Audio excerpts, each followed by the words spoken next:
ప్రతి విషయంలో కూడా మనము రక్షణ కావాలని కోరుకుంటూ ఉంటాం.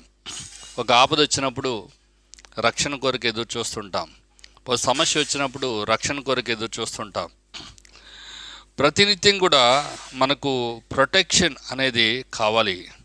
అందుకే రకరకాలైనటువంటి ఫోర్సెస్ మనం చూస్తుంటాం, దళాలను మనం చూస్తుంటాం. మరి రైల్లో మనం చూస్తే అక్కడ కూడా రైల్వే ప్రొటెక్షన్ ఫోర్స్ అని మనం చూస్తుంటాం, బార్డర్ సెక్యూరిటీ ఫోర్స్ అని మనం చూస్తుంటాం.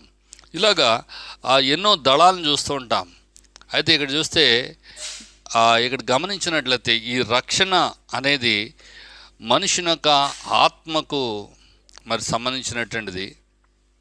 నిజంగా మానవుని యొక్క ఆత్మకు రక్షణ అనేది చాలా అవసరమైనటువంటిది ఉందండి. సహజంగా మనము మన యొక్క శరీరానికి రక్షణ కొరకు ఎంతో ప్రయాస